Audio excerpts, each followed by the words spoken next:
Hello everyone and I am sure मेरी आवाज़ आप लोगों तक आ रही होगी। I am audible. और फ्रेंड्स, आज हम लोग अपने नेक्स्ट सेशन पर आ चुके हैं सीआरपीसी के। और आप लोगों का जो रिस्पांस है बहुत अच्छा रिस्पांस रहा है। और जो भी क्वेरीज हैं, डाउट्स हैं, आप लोग उसको सॉल्व कर रहे हैं खुद से। बहुत अच्छी बात है, आपके कॉन्सेप्ट्स क्लियर हो रहे हैं। चलिए फिलहाल बिना कोई समय गंवाए हुए सीधे मुद्दे की बात करते हैं और नेक्स्ट जो सेशन है उसकी शुरुआत करते हैं क्वेश्चन नंबर 141 से।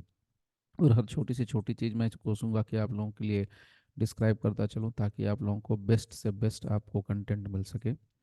So now a private person may arrest any person who. Now see, a private person मतलब हमारे आपके जैसे कोई व्यक्ति है और वो अरेस्ट कर सकता है किसी भी पर्सन को। किस पर्सन को वो अरेस्ट कर सकता है? तो इसका आंसर यहाँ पर दिया हुआ है ऑप्शंस में।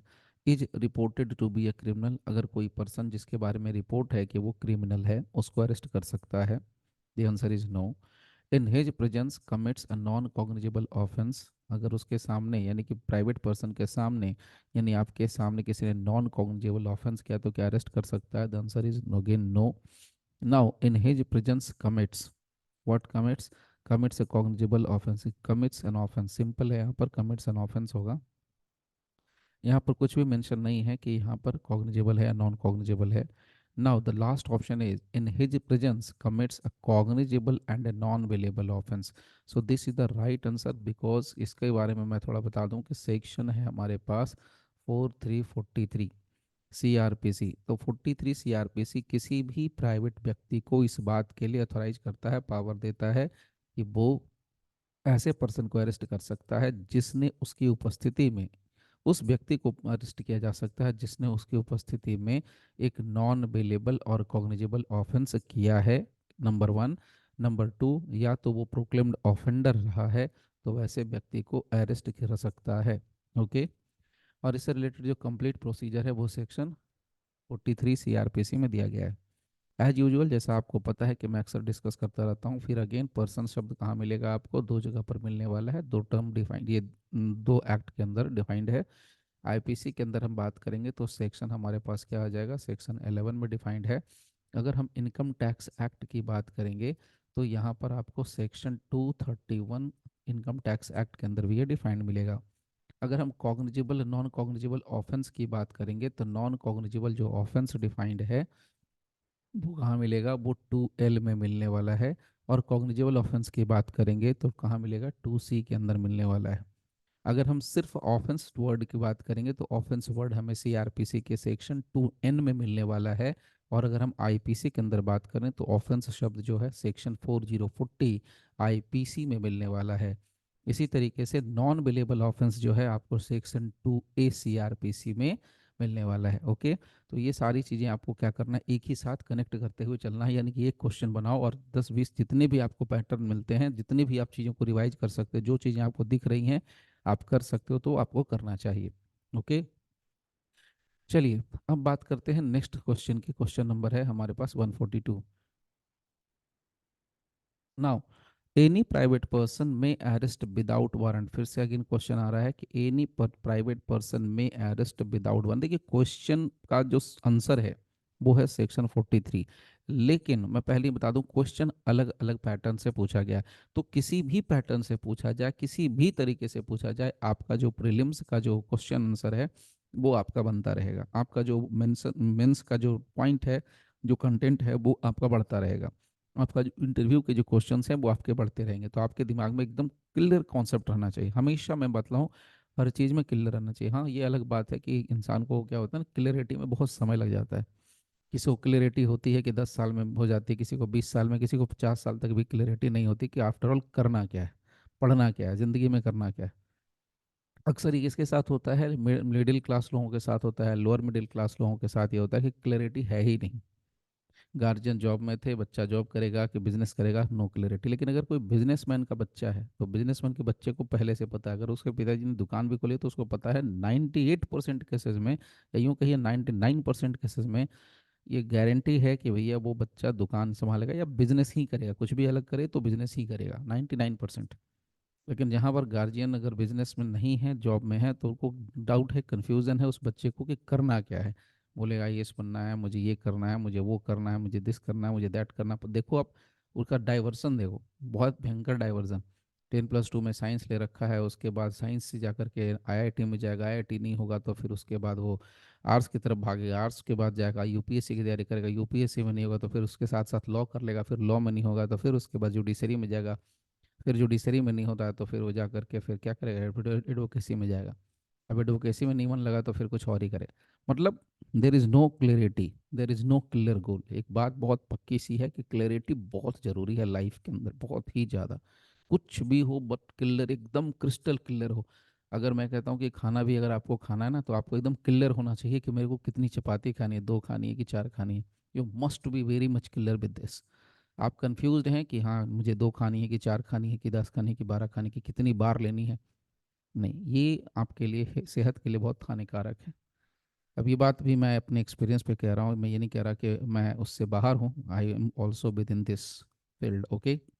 मैं इस एरिया में इस एटमोसफेयर का हिस्सा हूँ, तो मैं कुछ अलग से नहीं बता रहा हूँ। जो मैंने एक्सपीरियंस किया है वो मुझे लगता है कि शेयर करना चाहिए at this stage. Okay, moving to the next this question. Any private person may arrest without warrant. किसी भी प्राइवेट पर्सन, जो प्राइवेट पर्सन है वो कब अरेस्ट कर सकता है? ऑफ कोर्स अभी आपके सामने आंसर मिला था, कॉग्निजेबल ऑफेंस होगा, नॉन बिलेबल ऑफेंस होगा तो कर सकते हैं क्या? Yes of course. इसके अलावा एनी पर्टिकुलर, यहाँ पर्टिकुलर नहीं होगा, प्रोक्लेम्ड होगा, ये टाइपिकल एरर है। प्रोक्लेम्ड ऑफेंडर, यहाँ पर मैं आपको शो कर देता हूँ, यहाँ पर है proclaimed offender, the term is proclaimed. So यहाँ पर प्रोक्लेम्ड ऑफेंडर अगर है तो वो प्राइवेट पर्सन अरेस्ट उसको कर सकता है। So both A and B, the correct answer is both A and B. Now they, ये जो कनेक्टेड लॉज हैं यहाँ पर आपको मिल रहा है section 43 CrPC. Coming to the next, Who among the following can be arrested without warrant by any magistrate? देखिए बड़ा इंटरेस्टिंग क्वेश्चन है। Who among the following, मतलब नीचे जो हमने ऑप्शंस दे रखे हैं ए बी सी, इन तीनों में से कौन ऑप्शन है, कौन सा वो व्यक्ति है जिसको अरेस्ट किया जा सकता है, वो भी विदाउट वारंट किया जा सकता है बाई एनी मैजिस्ट्रेट। ध्यान दीजिएगा यहाँ पर बोला है मैजिस्ट्रेट, यानी यहाँ पर मजिस्ट्रेट जो है साहब वो है बिना वारंट के अरेस्ट करेंगे। तो याद कीजिए, आपको याद होगा जैसे कि अरेस्ट अगर करेंगे मजिस्ट्रेट विदाउट वारंट करते हैं तो there is a provision given in section 44 of the CrPC. CrPC के सेक्शन 44 में बहुत क्लियर कट उसमें प्रोविजन है। फिर भी बहुत से लोगों को कन्फ्यूजन होता है, इससे बहुत सारे जो प्रैक्टिकल क्वेश्चंस बनते हैं, इंटरव्यू के क्वेश्चंस बनते हैं, वो बनते हैं। ठीक है, देखिए मैं उस सबको डील करने वाला हूँ धीरे धीरे। any person committing offences within the local jurisdiction of such magistrate but not in his presence। ध्यान से देखिए option number 1, any person committing offences, कोई भी व्यक्ति जिसने ऑफेंस कमिट किया है उसके लोकल जुरिस्डिक्शन में, किसके? मजिस्ट्रेट के लोकल जुरिस्डिक्शन के अंदर अगर किसी व्यक्ति विशेष ने अपराध किया है लेकिन मजिस्ट्रेट वहां पर उस समय मौजूद नहीं था, तो क्या उस व्यक्ति को मजिस्ट्रेट अरेस्ट कर सकता है without warrant? The answer is no. मैं से पहले ही बता दूं तो नो। सेक्शन 44 देखेंगे डिटेल से। Number B, any person committing offences anywhere. देखिए ध्यान से, any person committing offences anywhere मतलब क्या हो गया? कोई व्यक्ति है, अपराध किया उसने, कहीं भी कमिट कर दिया, कहीं भी, मतलब ये मजिस्ट्रेट साहब का ये अपना जुरिस्डिक्शन है, कोई एक डिस्ट्रिक्ट है, उस डिस्ट्रिक्ट के मजिस्ट्रेट हैं वो, मन हो सकता है कि डीएम हो, सीईओ हो, बीडीओ हो, तो इस डिस्ट्रिक्ट को छोड़ करके, इस लोकल जुरिस्डिक्शन को छोड़ करके उसने कहीं भी जगह पर किया है। सो एनीवेयर ई में, यानी जो अपराधी है वो सी में भी कर सकता है, डी में भी कर सकता है, ई में भी कर सकता है, किसी भी जगह पर जाके वो अपराध करता है। But in the presence of, यानी कि मजिस्ट्रेट हैं कहाँ के? ए के, एक डिस्ट्रिक्ट है, ए डिस्ट्रिक्ट के मजिस्ट्रेट हैं एम, और अपराध कहाँ हो रहा है? डी में, और उस समय वो मौजूद हैं वहां पर, तो क्या उस पर्सन को मजिस्ट्रेट साहब अरेस्ट कर सकते हैं विदाउट वारंट? ध्यान दीजिएगा, विदाउट वारंट कह रहा है। Again the answer will be no. Now see, any person within his local jurisdiction for whose arrest he is competent to issue a warrant। so any person within whose local jurisdiction, so कोई भी व्यक्ति अगर अपराध करता है तो अपराध करने के समय वो व्यक्ति जो अपराध कर रहा है उस क्षेत्र में करे जहाँ के वो मजिस्ट्रेट हैं, यानी मजिस्ट्रेट के लोकल जुरिस्डिक्शन के अंदर अपराध होना चाहिए, नंबर 1। नंबर 2, मजिस्ट्रेट की उपस्थिति में होना चाहिए। नंबर 3, जो मजिस्ट्रेट साहब हैं वो कॉम्पिटेंट होने चाहिए, सक्षम होने चाहिए वारंट जारी करने के लिए, तभी और केवल तभी वो अरेस्ट विदाउट वारंट कर सकते हैं। तो देखिए यहाँ पर टेक्निकलिटीज़ क्या हैं वो जरा समझ लेना अच्छे से। बहुत बार इसमें क्या होता है, प्रॉब्लम्स जो पूछे जाते हैं ना इंटरव्यू में, वहाँ पर हम लोग फंस जाते हैं।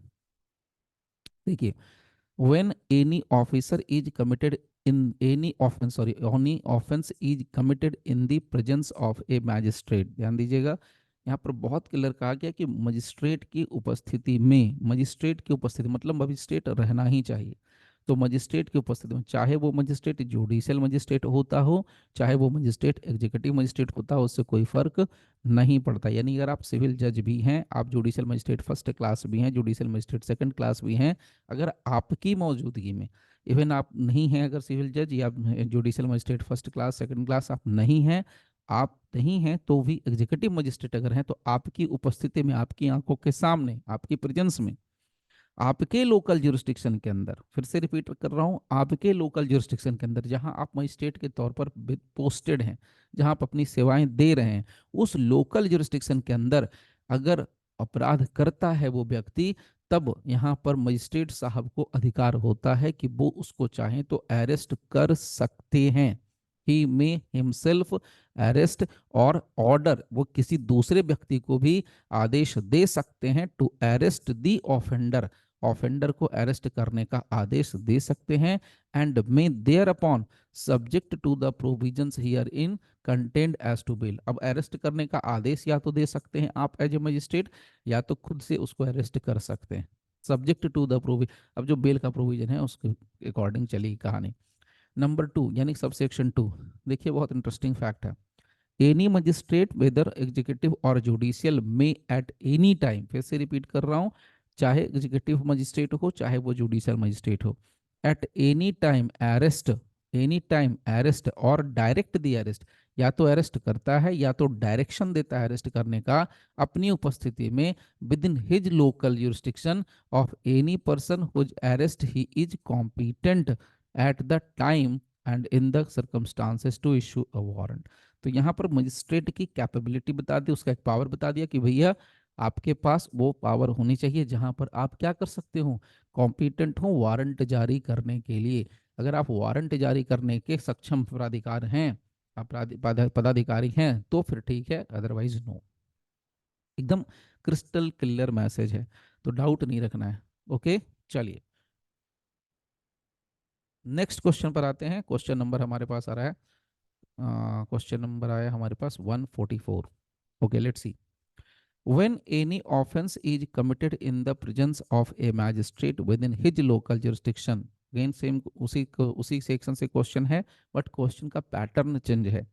When any offense is committed, any offense is committed, यहाँ पर ऑफेंस कहा है तो डाउट क्लियर करना, यहाँ पर कॉग्निजिबल नॉन कॉग्निजिबल कुछ भी हो उससे कोई मतलब नहीं है। So any offence is committed in the presence of A magistrate with in his local jurisdiction, magistrate के लोकल जुरिस्डिक्शन में, मजिस्ट्रेट की उपस्थिति में, तब मजिस्ट्रेट साहब क्या कर सकते हैं, he may only direct, no ऐसा तो कहीं लिखा नहीं है कि ओनली डायरेक्ट करेंगे पुलिस ऑफिसर को, नहीं। ऑर्डर ओनली ए गैजेट ऑफिसर, ऐसा भी नहीं लिखा है। वो क्या कर सकते हैं, ही मे हिमसेल्फ अरेस्ट और order any person to arrest the offender, तो वो खुद से अरेस्ट कर सकते हैं या किसी दूसरे व्यक्ति को आदेश दे सकते हैं कि भैया अपराधी को अरेस्ट कर दो, यानी अरेस्ट करो, ऐसा कर सकते हैं। ठीक है, तो उपस्थिति होनी चाहिए, जुरिस्डिक्शन भी होना चाहिए, मतलब एरिया भी होना चाहिए, पावर भी होना चाहिए, सारी चीजें होनी चाहिए। एरिया होगा, पावर होगा, उपस्थिति होगी यानी प्रेजेंस होगा, तभी और केवल तभी ये काम करेगा सेक्शन। नाउ सेक्शन है वन, सॉरी क्वेश्चन है 145। चलिए मैं एक चीज यहाँ पर आपको रिमाइंड करा दूं कि जो सेक्शन है ना, मैं आपको पहले बता रहा हूँ कि ये जो लोग सिविल साइड से तैयारी करते हैं, ओके, तो इनको भी प्रैक्टिकल ट्रेनिंग दी जाती है, सीआरपीसी वगैरह की, आईपीसी की, एविडेंस की ट्रेनिंग दी जाती है, कोर्ट्स के टिकट सिखाए जाते हैं, जो यूपीएससी करते हैं, जो स्टेट के पीसीएस जो होते हैं तैयारी करते हैं, उनको भी ये सेक्शंस लगते हैं। ठीक है, तो इन सेक्शंस को उनको भी ध्यान से समझना चाहिए, ये वीडियो उनके लिए भी काफ़ी हेल्पफुल है। ठीक है, और ये सेक्शंस तो हमेशा उनको ध्यान में रखना ही पड़ेगा। Now, under which section of CRPC a magistrate can arrest a person? Simple question है, कुछ करना है नहीं इसमें। चले आगे बढ़ते हैं, सेक्शन है 44 CRPC। Now question number 146। Which section of the CRPC provides a protection to the members of armed forces from arrest? Okay okay, तो ये हमारे लिए बहुत सिंपल है, एक हायरार्की में चल रहा है ये क्वेश्चन। तो यहाँ पर कह रहे हैं कि कौन सा सेक्शन है सीआरपीसी का जो आर्म्ड फोर्सेस के मेंबर को अरेस्ट से बचाता है, प्रोटेक्ट करता है। तो आर्म्ड फोर्सेस के मेंबर्स को अरेस्ट क्यों किया जाएगा, ये बड़ा इंटरेस्टिंग क्वेश्चन है। पहले पहले ये समझना चाहिए कि आर्म्ड फोर्सेस के मेंबर को अरेस्ट क्यों किया जाएगा। वो आर्मी का जवान है, उसको क्यों हम अरेस्ट करेंगे भाई, या आर्मी के जवान को। देखिए दो चीज़ें होती हैं, एक तो होता है जिसको आप लोग समझते हैं पुलिस, एक पुलिस सिस्टम होती है, और यहाँ पर है एक आर्मी। आर्मी और पुलिस में बहुत फर्क है, जमीन आसमान का फर्क है। पुलिस सिस्टम हमेशा याद रखिए किसी भी राज्य के कंट्रोल में होता है, स्टेट कंट्रोल में होता है, और इनको जो सारे वेतन भत्ते दिस दैट सब मिलते हैं वो राज्य सरकार के नियमों के अकॉर्डिंग ही मिलते हैं। आर्मी जो है सेंट्रल गवर्नमेंट के अंदर कंट्रोल में आता है, और आर्मी के जो भी वेतन भत्ते दिस दैट सारी चीज़ें मिलती हैं वो सब सेंट्रल गवर्नमेंट उसको क्या करती है, उनको अपने रूल्स के हिसाब से अकॉर्डिंग टू दैट गवर्न करती है। अब देखिए यहाँ पर समझिए, राज्य सरकारों के पास अगर जरूरत पड़ती है, मान लीजिए कहीं दंगा हो गया, कभी कभी आपने सुना होगा हिंदू मुस्लिम का रॉयट हो गया, या ऐसे ही कोई दंगा भड़क गया, या किसी के मतलब उकसाने वाले भाषण देने की वजह से कुछ दंगे वगैरह भड़क गए, तो वैसे सिचुएशन में दंगों को कंट्रोल करने के लिए, शांति व्यवस्था बनाए रखने के लिए अपनी जो राज्य की सरकारें होती हैं वो क्या करती हैं, पुलिस को भेजती हैं, अपने पुलिस बल को भेजती हैं। लेकिन उनके पुलिस बल के पास उतना सफिशियंसी नहीं है, वो कॉपरेटेड नहीं होते हैं, उनके पास उतने सामान नहीं होते हैं, उनके पास उतने टेक्निक्स नहीं होते, वो मतलब मॉडर्नाइज या ये कह सकते हैं कि कायदे से वो नहीं कर सकते, हैंडल नहीं कर सकते मैटर को। तो जब पुलिस के बियॉन्ड चला जाता है, राज्य सरकार को दिख रहा है कि पुलिस कुछ कर ही नहीं सकती, तो वैसे यह नहीं करने में सक्षम है, तो वैसे कंडीशन में वो क्या करती है, केंद्र सरकार के से मदद मांगती है। किस चीज़ के लिए, कि भैया हमारे यहाँ अशांति फैल गई, हमें शांति व्यवस्था कायम करने के लिए क्या चाहिए, आर्मी चाहिए। तब इनके रिक्वेस्ट पर आर्मी भेजी जाती है। अब आर्मी आई तो आर्मी को पावर्स दिए जाते हैं, तो आर्मी को कंट्रोल कौन कर रहा है, किसी पर्टिकुलर डिस्ट्रिक्ट का डीएम करेगा, जो कि आईएएस है मोस्टली। सो अब क्या है, वो उनके कंट्रोल में काम करेगी कि हाँ आर्मी को किस तरीके से किस डिस्ट्रिक्ट में कहाँ पर किस एरिया में भेजना है, तैनात करना, वो सारे काम। यहाँ पर आर्मी ने सपोज कीजिए कि आर्मी के किसी मेंबर ने या आर्म्ड फोर्सेज ने कोई गोली चला दी, या किसी को शांति व्यवस्था कायम करने के दौरान किसी को चोट पहुंच गई, किसी की मृत्यु हो गई, तो वैसे कंडीशन में आर्मी के जवानों को अरेस्ट नहीं किया जाएगा। क्यों, क्योंकि वो आर्मी का जवान सिर्फ शांति व्यवस्था कायम करने के लिए पहुंचा हुआ है। जैसे अगर मैं बता दूं कि इंदिरा गांधी के असैसिनेशन के बाद जब हिंदू और सिखों के दंगे हो रहे थे, तो उस समय भी ऐसी चीज़ें हुई थी, वैसे नौबत हुए थे। हिंदू मुस्लिम जो मतलब कम्युनल राइट्स हो जाते हैं, उस तरीके के जो दंगे वगैरह होते हैं मोस्टली उस सिचुएशन में। ठीक है। सो इस सिचुएशन में जो भी आर्मी के मेंबर्स होते हैं वो प्रोटेक्टेड होते हैं। उन्होंने अगर कोई भी एक्ट किया है तो उनको उसके लिए जेल की सजा नहीं होगी, उनको अरेस्ट भी नहीं किया जाएगा। ये सारा जो हिसाब किताब है किसके अंदर आएगा, सेंट्रल गवर्नमेंट के अंदर आएगा। तो यहाँ पर देखिए सेक्शन है 45, और यहाँ पर इसको बहुत क्लियरली इन्होंने मेंशन किया हुआ है। So notwithstanding anything contain in section 41 to 44, section 41 से 44 के बीच में कुछ भी अगर लिखा गया, inclusive 41 and 44 also, no member of the armed forces of the union shall be arrested for anything done or purported to be done by him in the discharge of his official duties. मतलब क्या है, by him in the discharge of his official duties. Official duty discharge करते वक्त अगर उसने कोई भी act किया है तो उसमें उसको कहीं भी नहीं किया जाएगा, except after obtaining the consent. तो बिना कंसेंट के, राज्य सेंट्रल गवर्नमेंट के बिना कंसेंट के नहीं किया जा सकता है। तो सिंपल है, सेक्शन 45 होगा, इसमें कुछ करना एक्स्ट्रा नहीं है। Now next question, question number 147। Every police officer on making arrest has to forthwith give information regarding such arrest and the place from where the person was arrested। बड़ा interesting और simple सा question है। हर एक police officer जो कि arrest कर रहा है, every police officer on making arrest, arrest करने के बाद, on making arrest, to forthwith give information. Forthwith का मतलब होता है तुरंत, फौरन, जल्दी में। गिव इंफॉर्मेशन, इंफॉर्मेशन देगा, किसके बारे में इंफॉर्मेशन देगा पुलिस ऑफिसर जिसने अरेस्ट किया है किसी व्यक्ति को, अरेस्ट के बारे में, और किस जगह से अरेस्ट किया गया है, and the place from where the person was arrested. So जिस व्यक्ति को अरेस्ट किया गया है उसके बारे में इंफॉर्मेशन देना, उस पर्सन के बारे में कि भाई तुम्हारा सो एंड सो को हमने अरेस्ट कर लिया है, और कहाँ से अरेस्ट किया है और कहाँ रखा है हमने, इसके बारे में भी सूचना देना इसकी ड्यूटी बनती है, पुलिस की ड्यूटी बनती है। तो ये बात कहाँ पर आती है और इसके लिए क्या प्रोविजन है वो जरा देखना है। और किसको रिपोर्ट करना है ये भी देखना है। तो देखिए options, A to the magistrate of the area, क्या एरिया के मजिस्ट्रेट को इन्फॉर्मेशन देना है। Number B to the complainant और विक्टिम, कंप्लेनियंट और विक्टिम को इन्फॉर्मेशन देना है। To the friend relative or such person disclosed or dominated by the arrested person. और number D it is not necessary to inform. तो यहाँ पर चार चीजें आ गई, चार ऑप्शंस हैं। अगर आप ध्यान से देखेंगे तो यहाँ पर कहता है मजिस्ट्रेट ऑफ द एरिया, ऐसा कुछ भी प्रोविजन नहीं। तो मैं पहले आपको क्लियर कर दे रहा हूँ, ये जो क्वेश्चन पूछा गया है ये सेक्शन 50A से कनेक्टेड है। यहाँ पर मेंशन भी किया हुआ है, obligation of person making arrest to inform about the arrest etc to a nominated person। देखिए ध्यान से समझिएगा, दो चीजें हो रही हैं। एक पर्सन है जिसको हम पुलिस कहते हैं, जिसको कि अरेस्ट करने का पावर है। दूसरा एक पर्सन है जिसको कि पुलिस ने अरेस्ट किया है, जिसको हम लोग इंग्लिश में अक्यूज्ड कह रहे हैं। तो अगर अक्यूज्ड को पुलिस ने क्या किया है, अरेस्ट किया है, तो हम लोग यहाँ पर क्वेश्चन में क्या पूछा जा रहा है, पुलिस की ड्यूटी, यानी कि पुलिस का रोल पूछा जा रहा है। पुलिस की ड्यूटी बनती है कि जिस व्यक्ति को अरेस्ट किया गया है उसके रिलेटिव को, उसके दोस्त को, जिसका नाम वो लेगा, वो कहेगा मेरी मम्मी को बता दो, मेरे फादर को बता दो, मेरे भाई को बता दो, मेरी वाइफ को बता दो, जिसको भी वो बताएगा, जिसको भी नॉमिनेट करेगा पुलिस वाले को बताएगा, पुलिस वाला उसको इन्फॉर्मेशन देगा कि तुम्हारे सो एंड सो पति को, बेटे को, भाई को, बहन को, वट एवर, उसको मैंने अरेस्ट किया है सो एंड सो प्लेस से। This is the duty of the police officer and this is शैल, यहाँ पर शैल लगा हुआ मतलब करना ही करना है। Okay, so every police officer or other person making any arrest under this CRPC shall forthwith मतलब तुरंत give the information regarding such arrest and place where the arrested person is being held to any of his friends relatives so and so। तो मतलब क्या है, सीधी सी बात, information देना है।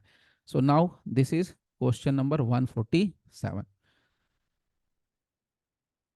Now आते हैं 48 पर। Which one of the following statements is wrong, यहाँ पर रॉन्ग क्वेश्चन, रॉन्ग ढूंढना है, ऑप्शन सही नहीं गलत ढूंढना है आपको। If a person forcibly resist the endeavour to arrest him the police officer may, देखिए पुलिस ऑफिसर है, अगर ये पुलिस ऑफिसर किसी व्यक्ति को अरेस्ट करने के लिए गया है, तो अरेस्ट करते समय अगर वो व्यक्ति अगर रेसिस्ट करता है, उससे अरेस्ट नहीं होता, यानी कि भागता है, अरेस्ट से बचता है, तो ऐसे कंडीशन में पुलिस ऑफिसर क्या कर सकता है, उसको क्या पावर है अरेस्ट, जो अरेस्ट करने गया उस केस में। तो कहते हैं कि use all the means necessary to effect the arrest. Obvious सी बात है भैया, जब काम करने गए हैं अरेस्ट का, तो अरेस्ट करने के लिए जो कुछ भी करना पड़ेगा करेंगे, ऑब्वियस सी बात है। दूसरा है cause the death of such person irrespective of the offence he has committed, कहता है कि उसको हम जान से मार सकते हैं, यानी उसकी मृत्यु कारित कर सकते हैं, यानी पुलिस वाला जान से मार सकता है इरिस्पेक्टिव कि उसने कौन सा अपराध किया है, मतलब कल्पेबल, सॉरी कहने का मतलब कि कॉग्निजेबल ऑफेंस किया है कि नॉन कॉग्निजेबल किया है कि बेलेबल किया है कि नॉन बेले, मतलब कोई भी अपराध करे, पुलिस वाले को यहाँ पर अथॉरिटी है कि कोई आदमी जिसको अरेस्ट करने के लिए पुलिस खुद गई है, अगर वो उसको अरेस्ट नहीं कर पा रही है या वो बच के भाग रहा है, तो उसकी मृत्यु कारित कर सकता है, उसको मार सकता है।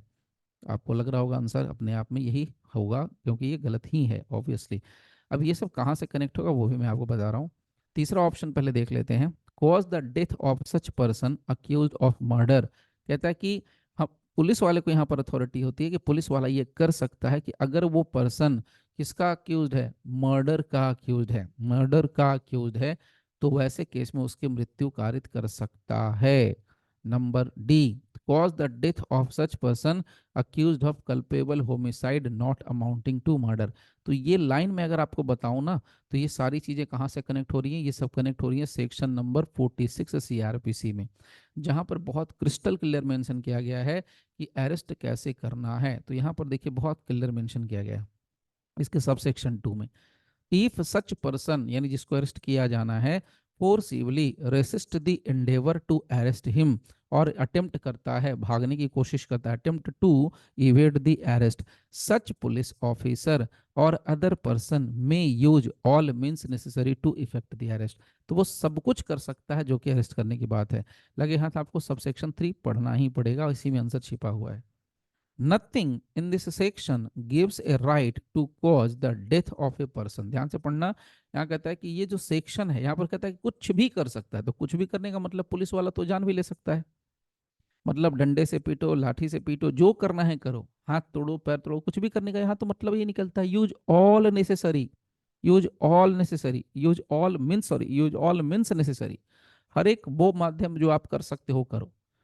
तो इसका मतलब तो कुछ भी कर सकता है, तो मतलब मृत्यु कारित कर सकता है, तो तुरंत इसका रिप्लाई दिया नो। इसका तुरंत काउंटर दिया, सब सेक्शन 3 में कहता है नो।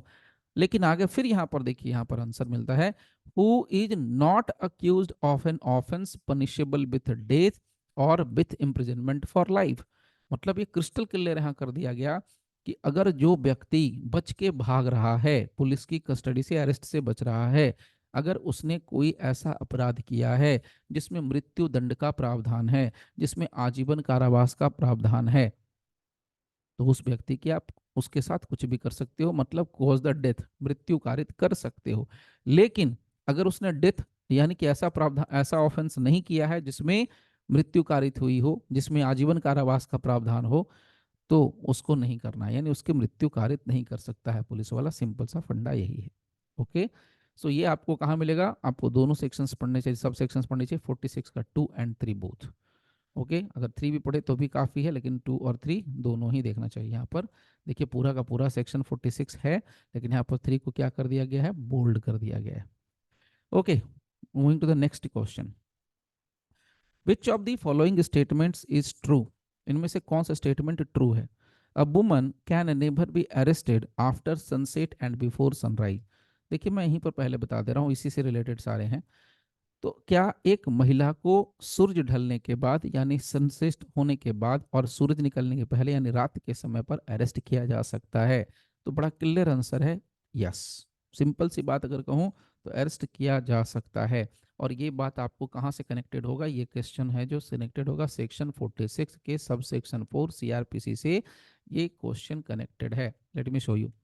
देखिए यहाँ पर लिखा है no woman shall be arrested, लेकिन यहाँ पर आपको शुरुआत से पढ़ना चाहिए। तो इसमें क्या लिखा है, किसी भी महिला को सूर्यास्त होने के बाद और सूर्योदय होने के बीच में कभी भी अरेस्ट नहीं किया जा सकता है। लेकिन यहाँ पर फिर साथ में लगा हुआ है एक्सेप्शनल सर्कमस्टांसेज एग्जिस्ट।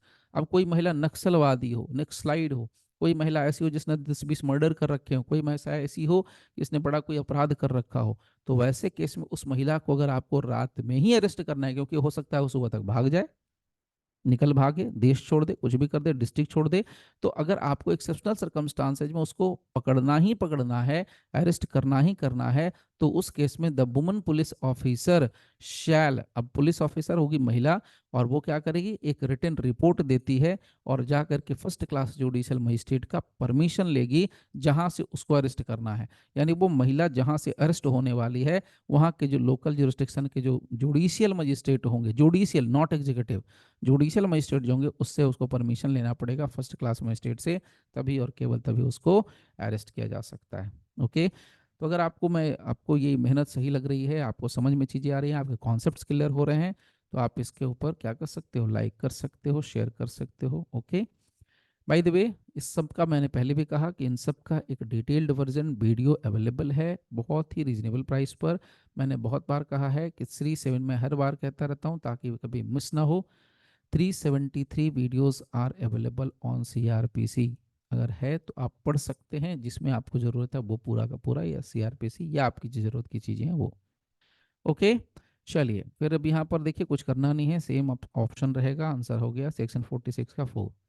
अब आते हैं हम अपने आज के लास्ट क्वेश्चन पर, question number 150। Which one of the following sections of CRPC prohibits the male police officer from touching the person of a woman while making her arrest? अच्छा, ये तो बड़ा सिंपल सा फंडा, आपको ऐसे भी दिमाग लगाना आसान हो जाएगा।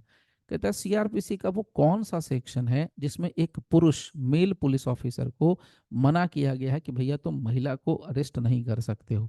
तो अरेस्ट करने की बात जहां आएगी तो अरेस्ट कैसे करना है, arrest how made, obviously section क्या लग जाएगा, 46। और यहाँ पर क्या है, अरेस्ट कोई भी कर सकता है, एक आदमी और औरत को अरेस्ट कर सकता है। मैं पहले बता दूं क्लियर, एक पुलिस अगर मेल है तो वो महिला को अरेस्ट कर सकता है, इसमें मना नहीं है। लेकिन यहाँ पर मैं पहले बता दे रहा हूँ, ये परिस्थितियां अलग हो सकती हैं एक्सेप्शनल सर्कमस्टांसेस में। Let me show you something. देखिए यहाँ पर है, provided that where a woman is arrested is to be arrested, अगर वुमन को अरेस्ट करना है, unless the circumstances indicate to the contrary. यही वो लाइन है जिसकी वजह से एक आदमी को, एक मेल पुलिस वाले को अथॉरिटी है जो एक फीमेल महिला को, यानी कि महिला को, एक फीमेल को भी अरेस्ट कर सकता है।